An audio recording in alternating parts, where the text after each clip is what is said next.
Final case this morning is 23-20118, Diamond Services Corporation versus Curtin Maritime Corporation. Mr. Morse. Good morning, Your Honors. May it please the Court. Gary Morse on behalf of Diamond Services Corporation. I think the right lens to look at this case is there's one really big, difficult question. And then there's a much smaller, narrower, easy question. The big, difficult question is this. What is the appropriate U.S. industrial policy with regard to which parts of a vessel need to be built domestic and which parts of a vessel can be built foreign? And when I take to the ballot box, I will make my opinion known on that. The really simple question is this. Is the dredging part of a dredge a structural part of the dredge? I respectfully think that is a simple question that is answered cleanly by textual analysis. The narrow definition in Oxford English Dictionary, is that a structural part is a necessary part as distinct from a decoration or fitting. What we're talking about here Are we talking about the crane or the spuds now? We're talking about the crane, Your Honor. The spuds are sort of in a weird liminal state between hull and superstructure. Mm-hmm. The crane is plainly superstructure. And frankly, that's the other way to look at it. The Coast Guard, the federal defendant's position is that the crane is not, in fact, part of the superstructure of the dredge. Yeah, I mean, so given that this is a case that's driven by, statute and regulation and deference, so then I ask you first, I can have an abstract view of what a structure is and go to the dictionary and say, okay, I get it. And you've done a good job in your briefs of laying all this out. What does the reg say that a structure is? The reg does not define structural part. The statute says hull and superstructure. I guess superstructures must be built domestic. And then 67 CFR 0.3, 46 CFR 67.3 defines superstructure as the main deck and any structural part above the main deck. I love it when regs define superstructure in terms of structure. Judge, I thought we learned not to do that in the 6th grade. We run the risk of recursion here, and that's, I think, a real threat. So I think that another way to look at it is to ask whether the crane is part of the superstructure. And it's important to consider what we're talking about here is a dredge. The crane is literally the part of the dredge that makes it a dredge. If you take the crane away, now it's a very, very peculiar spud barge with a control tower for some reason. It's also worth noting that the addition of the crane changes the law the vessel falls under. This suit is brought under the Administrative Procedure Act, but really this is a Foreign Dredge Act case because it's a dredge.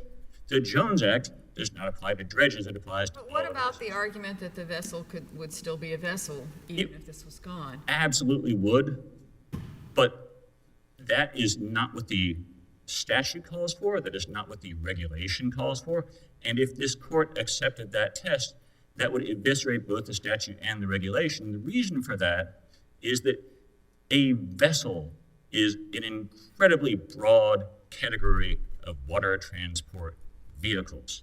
Everything from a canoe to a houseboat to, yes, a dredge. And what that allows is literally in this case, removal of everything above the main deck. Here we have two really significant things above the main deck. We have the crane and we have the control tower. Remove both of those and this is still a vessel. It is still capable of transportation of people and goods by water. And what you've done at that point is you've taken the statutory definition, the statutory requirement for hull and superstructure, and you've read superstructure out entirely, with the possible exception of maybe the main deck, although I would argue that the main deck also provides structural support to the vessel, and therefore the main deck is, in fact, a part of the superstructure, sure, but it's a part of the hull. Tell me some parts above the main deck that you would say are not structural parts. So I'm going to answer that a little bit obliquely, Your Honor. Most of them are frankly structural parts. Those that are decorations or fitting are plainly not structural parts. Most of the smaller parts fall into the major component issue, where if something is less than 1.5% of the steel weight of a vessel, which is a lot, it doesn't matter. You could add those foreign. And so if you have a winch or a ladder or an anchor, whatever it may be, if it's not 1.5% of the steel weight of the vessel, it doesn't matter. That can be built for it. And the requirement that it be built domestic only kicks in for any separable component north of 1.5%. So it is unlikely that there will be a lot of decorations or fittings that are that are more than 1.5% of the steel weight of the vessel, just because it's a decoration or a fitting. It's possible, I guess, some sort of paneling, interior sort of stuff. The alternative question is whether there are any components of the vessel that, despite being north of 1.5%, would be non-structural. I'd have a frankly hard time knowing what those are. I've asked a lot of people who are more expert at shipbuilding than I, and they have a hard time, frankly, knowing what those are. Would all cranes necessarily, in your view, be a structural, part of the superstructure? Not, absolutely not. And the reason for that, there's two ways to look at this. The first is this. A lot of cranes on the large cargo vessels that come in and out of the Port of New Orleans, the Port of Houston, a lot of those cargo vessels have cargo cranes. And first of all, I don't know the precise numbers, but in all likelihood, many of those are not 1.5% of the steel weight of the vessel. The second is, I think that there's a ready line to draw where those are not a necessary part of the vessel, and that's from the OED definition. They are an accessory. They help the vessel, but 99 times out of 100, the vessel comes in, the gantry crane at the port removes the cargo, loads cargo, whatever it may be, and that smaller crane on a cargo vessel is a different ball of wax. And frankly, those have frequently been foreign sourced. What the DB Avalon is the first of is it's the first crane on a bucket dredge. And the reason that's so significant, the review criteria memorandum from the Coast Guard talks about cranes for cargo purposes. This is not a cargo crane. This is the motive part of the dredge. The way it works is the crane literally has a bucket. Bucket sinks. Bucket scoops up dredge spoil. If you're in a moving waterway, you just deposit it in the moving waterway and the current will take it away. Otherwise, you put it in a receiver barge. The receiver barge takes it out, and then the dredge spoil is pumped out. But it's literally not a dredge without a crane. It's under a different legal regime. It's just altogether different. I think, Can I ask you something please. that's a little bit separate? I see that Curtin and Port have 8 minutes of the oral argument, but isn't it true that you waived the notion that you do have standing against them? I absolutely have not waived the notion that I have against the port, yes. My only issue with Port is the DB Avalon shouldn't be working on the port job. My issue with Curtin is well within its rights to complete the port job, just not using the DB Avalon. As to Curtin, I think there's clearly standing, but it doesn't, what I've said repeatedly is it doesn't singularly matter to me whether there is standing against Curtin or not, because what I need is a redressable injury, and as long as they're standing against the Coast Guard, which is, I think, undisputed, then I have standing. Does that answer your question? I understand why you think it would be polite to bring in Curtin, but I think they've claimed no standing, so I guess I'm wondering why they're still here. So I'm, Your Honor, in my pretty extensive research here, what usually happens is the opposite. Somebody sues the agency and then the affected party intervenes because they'd like to have a vote here. Curtin has taken the position that the Coast Guard can adequately represent Curtin's interests, and frankly, that's fine by me. It doesn't entirely make sense to me, but it's not for me to understand. Okay. So You win against the Coast Guard, meaning you get what you want. That's exactly right, Your Honor. That's exactly right. If there is any ambiguity in the regulation, the district court did not undertake any textual analysis, and this really gets to what I was driving at earlier. You take the crane off, it is still a water transportation vessel. What you've done is you've removed superstructure from the vessel entirely. And that's just not an acceptable conclusion because Congress requires that the superstructure be built domestic. You can't remove the superstructure and still be compliant with with Congress's mandate here. What are your specific complaints about the analysis of the Coast Guard with respect to superstructure in the crane? My specific complaint is the Coast Guard did not undertake a textual analysis. What the Coast Guard did is it created a new concept called outfitting. Outfitting is not in the statute. Outfitting is not in the regulations. It is in a notice of proposed rulemaking, that's fine. But then the Coast Guard separately came up with this process in a review criteria memorandum to say, this is outfitting, this is not. And then if you go a little bit farther, that review criteria memorandum says cranes, cargo cranes, are outfitting. And it doesn't say why they're outfitting. It doesn't say why they're not superstructure. It is deeply frustrating to me that in the review criteria memorandum, the Coast Guard doesn't define superstructure. It doesn't cite the definition of superstructure. It doesn't lay out its process for why parts of the dredge are superstructure and why parts are outfitting. But I think that I don't believe that the Coast Guard can do that. I don't think the Coast Guard can do that and be compliant with the Jones Act, the Second Proviso, and the Foreign Dredge Act. But if it can, it has to be done through notice and comment rulemaking. It can't be done, in effect, sub silentio through a review criteria memorandum that's then adopted and then morphed from its original purpose of these cargo cranes on cargo vessels are okay to now we have a dredge that doesn't have a superstructure. And that's really my issue with the Coast Guard, is the Coast Guard did not apply the plain language of the regulation. And to the extent their interpretation would violate, Congress's mandate, I don't think. And by the way, you specifically the main deck and any other structural part above the main deck. That's exactly right. It reads any other structural part above the main deck out entirely. I think I referenced in my brief, there are some very, very narrow possibilities, like a raised quarterdeck or an aft deck that would still be above the main deck, but still contribute to the structural integrity. But that's, we're talking back to the age of sail here, where that's not something that's really what is the work that the word structural is doing? So I think there's a really ready answer for that, Your Honor.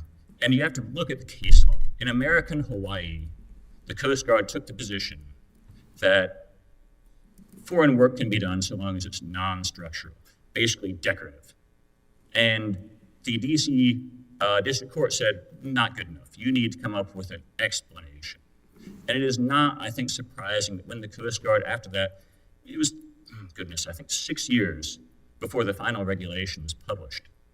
And when the regulation is published, what the Coast Guard regulation did is it substantiates what they said in American Hawaii, which is a structural part is distinct from decorations or fittings. So the little parts, the decorative parts, are not what we're really worried about here because, this gets to the purpose of the Jones Act, right? We're not really worried about those parts with regard to the nature of the Jones Act. Well, we want stuff, as I understand it, frankly, we want stuff built in America. That's it. That's what we want. That's, I didn't write it. Sure. It's flatly protectionist. It is absolutely. And, you can like that or not like it, but what I don't think is appropriate is for that to happen, for that change to occur, for that to be, frankly, profoundly undercut, not through notice and comment rulemaking, and not through what we're all going to do. I think today is ballot day in Houston, and it's coming up here shortly in New Orleans. That's the appropriate place to effect this change, not here. Thank you very much.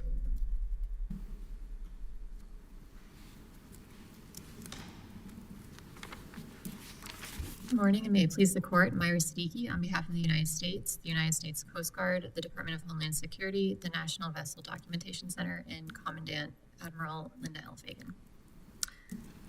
So to jump right into it, as the court noted, this is a case brought under the Administrative Procedure Act, meaning that there's a very deferential standard of review. The factual findings of the agency are entitled to arbitrary and capricious review, which looks at whether the agency articulated a rational connection between facts found and the decision made. This inquiry begins with the presumption that the agency's decision is valid, and the plaintiff appellant has the burden of proving that the agency's decision was plainly erroneous or inconsistent with the law. I guess, so your counsel opposite makes, what I'll tell you is frankly is a very straightforward argument, which is If I'm concerned here about whether a crane on a dredge is part of the superstructure, that's effectively what we're asking. And superstructure in the regs is defined as the main deck. Okay, so it's not the main deck, I get that. Any other structural part above the main deck. The average person would say, wow, look at that crane on the main deck. It's really big. Isn't that obviously superstructure? And if so, why is it not? And I understand there's deference built in here. I understand we're in Kaiser land, I suspect. So just help me with overcome that sort of initial impulse. Yes, Your Honor. As pointed out in the Coast Guard's decision, the explanation provided was that if the crane were to be removed, the DB Avalon would remain a vessel and fully capable of operating as a vessel. Vessel is defined in the regulations as a water contrivance. Oh, we believe me. We on the Fifth Circuit, we know what a vessel is. Right. So it's I guess my initial reaction to that is, how is that responsive to the definition of superstructure in the reg? Like Right. the superstructure doesn't say, the definition doesn't say, well, if you can remove it and it can remain a vessel, great, it's not part of the superstructure. right, Your Honor. Well, the agency did apply that definition of vessel, and it did reference the review criteria memorandum. And so, based on the facts presented and the regulations that the agency had in front of it, I do think that there is a rational connection between the facts found and the decision. I would also like to point out that Counsel has made the argument that the crane is structural because it's part of the dredge that does the dredging.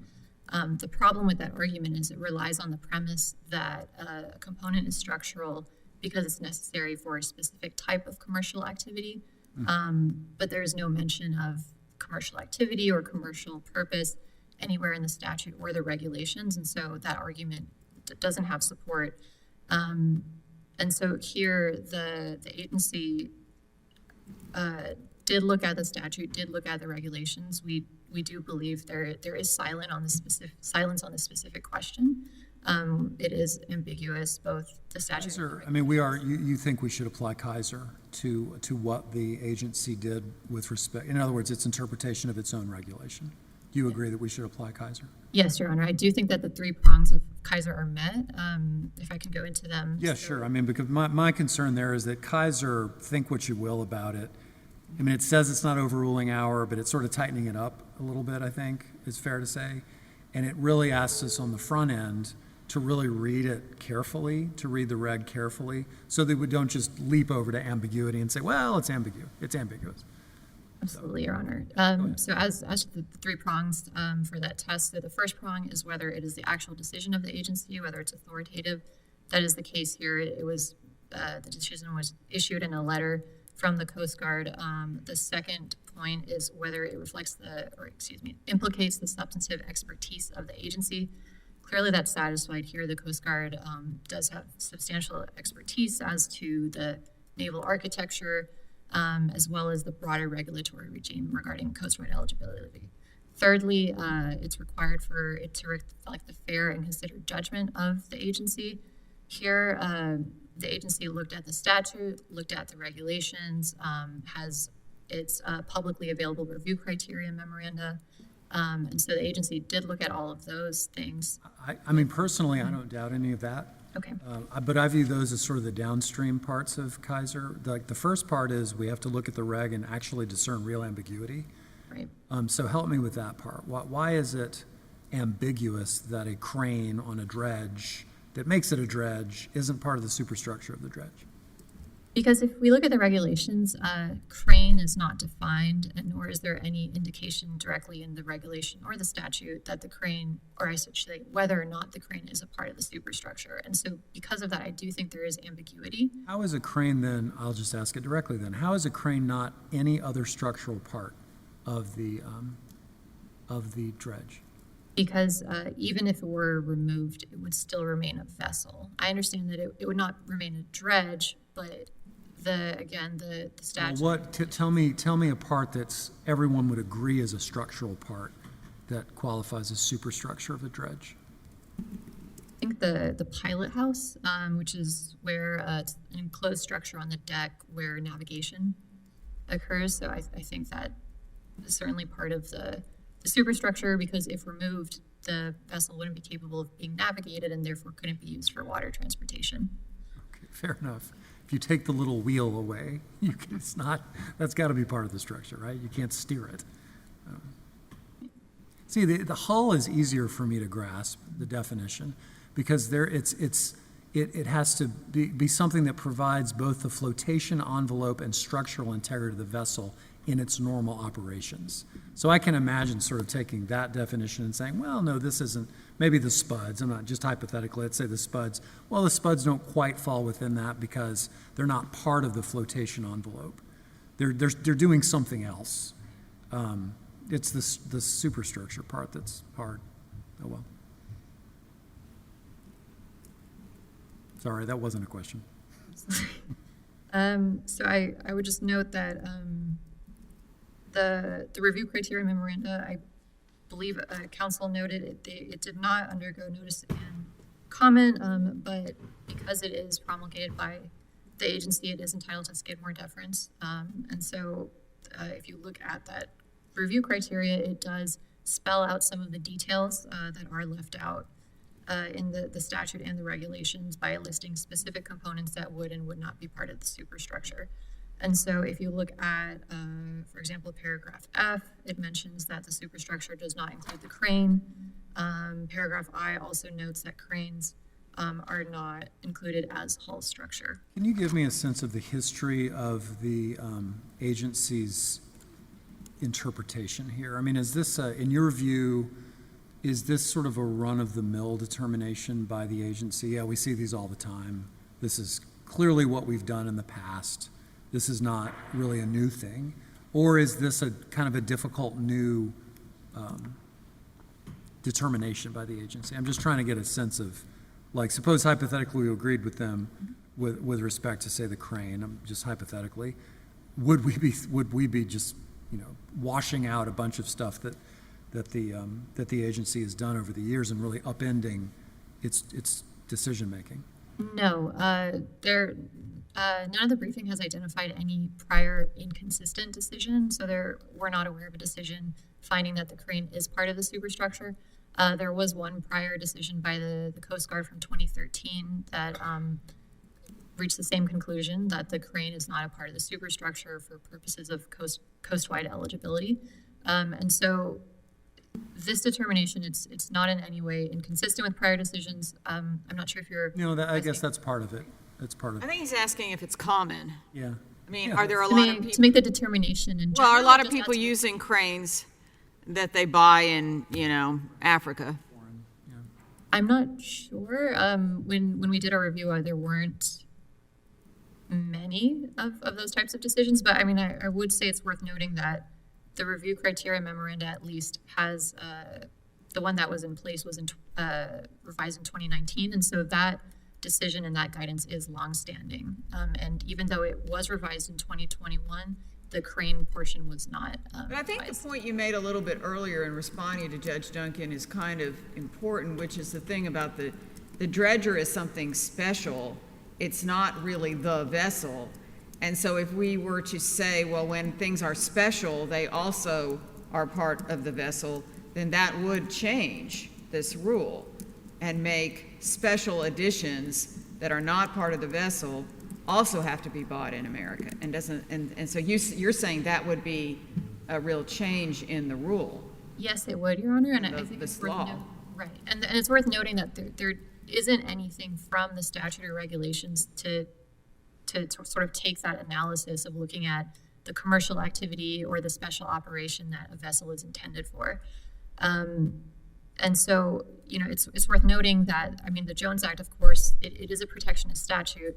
It is trying to promote shipbuilding, but at the same time, another purpose of the statute is to have a merchant marine with the best equipped and most suitable vessels. And so the Coast Guard does not want to make American shipbuilding so expensive that the number of vessels in the merchant marine would decrease. And so here, while these components were sourced from overseas, they were assembled in an American shipyard. So that means that the assembly was still done inside the United States, and the other parts of the vessel were American sourced. And so the Coast Guard here is trying to balance the different purposes and aims of the Jones Act that are set out by Congress. And they're also trying to avoid surprise. That's why the review criteria memorandum is out, so that there is consistent guidance and is publicly available to avoid surprise in the industry.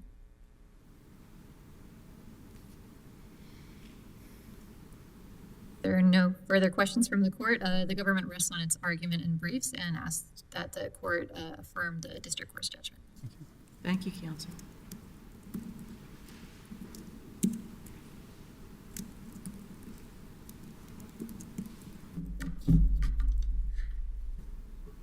May it please the court. I represent Curtin Maritime Corporation, and as to Curtin, this appeal is about standing. I'd like to spend the time I have making just a few quick points about traceability and the practical consequences of adopting Diamond's theory on standing. The Coast Guard, to be clear, does not challenge standing here. So this issue is not about obtaining review of an agency decision. In terms of traceability, Diamond's alleged injury is not traceable to alleged wrongful conduct by Curtin, and that's the standard it needs to meet. It sought to enjoin Curtin based solely on action by the Coast Guard. It admits that Curtin But provided... wouldn't Curtin want to be here because they want to make sure the Coast Guard doesn't go, oh yeah, okay, you're right, sure, no problem, we're going to throw out Curtin. Wouldn't Curtin want to be heard on that? I recognize the Justice's point and my colleague's point that intervention might be common in these cases, but it does not equate to giving the other side standing to drag a party in I against understand its that. It will. just doesn't make much sense to me. But he is not really disputing I mean, he said he's disputing it, but he didn't really dispute the standing on you all. So I guess I'm just kind of wondering. What matters in this case is what we decide on the Coast Guard's argument. Yes, and I think our... And if we reverse, that affects you all.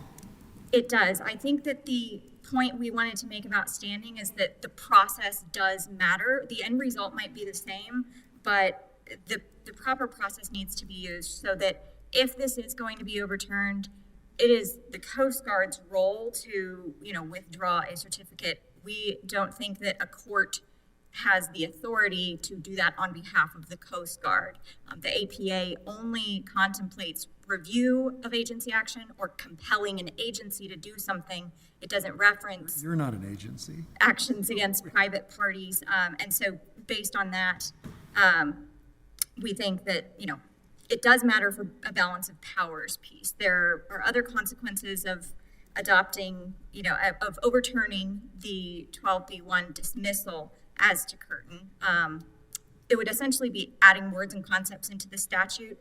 It would also open a wave of new litigation because the cases on competitor standing are about the ability to sue the government, not the ability to obtain an injunction halting a competitor from operating while the court evaluates an APA challenge.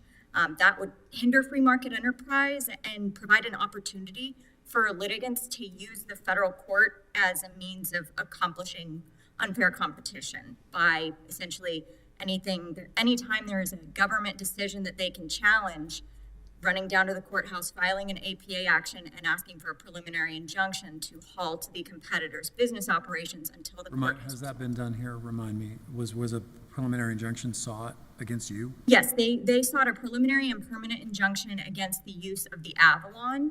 And so in this case, they're asking about enjoining a specific dredge. I understand my colleague did say he's not contesting that Curtin could complete the project if it used a different dredge. But in thinking of, taking this to its logical conclusion, if it's applied in other cases, the challenge might be something that prevents a company from operating at all. And many companies couldn't survive a 6 to 12 month forced shutdown. So it would result in a lot of business disruption. And it also, would potentially require private parties to, a preliminary injunction like that might require private parties to breach their contractual or other legal obligations. Thank you very much.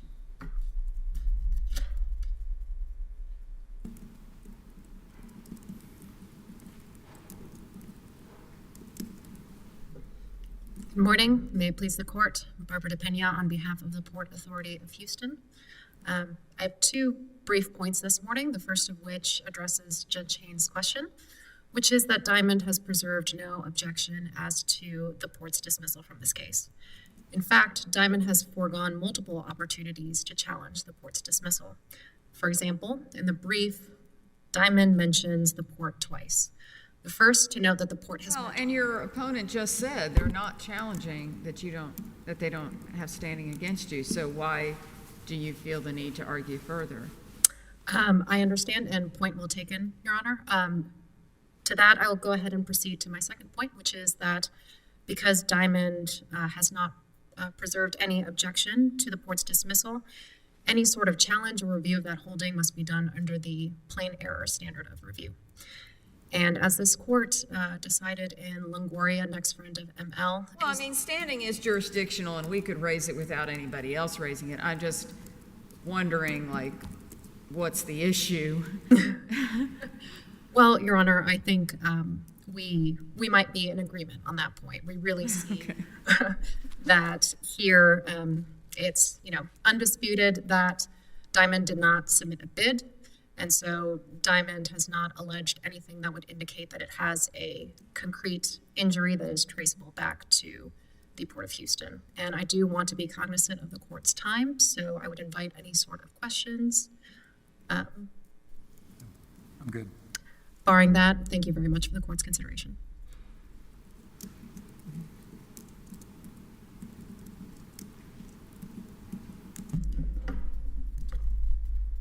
Diamond did, in its complaint, ask for a preliminary injunction. Diamond never moved for a preliminary injunction for the simple reason that Diamond's damages are monetary, and a preliminary injunction would not issue. That's that. The pilot house is not a part of the superstructure, per the Coast Guard's interpretation. The Coast Guard's review criteria memorandum says, yes, it is. But it is not, under the Coast Guard's definition, under the district court's definition, it is not a part of the superstructure. The vessel is still a water transportation vessel without a pilot house. It's just a very weird spud barge. It's a vessel. The Coast Guard's interpretation that anything that leaves at a vessel makes it not part of the superstructure violates the statute. I think there's one thing that's really worth looking at here. The second proviso of the Jones Act was passed in 1956 because the Coast Guard had allowed foreign mid-bodies. Basically, you build nearly everything foreign, you bring it here, slap it together. Jones Act, Congress said no, 1956.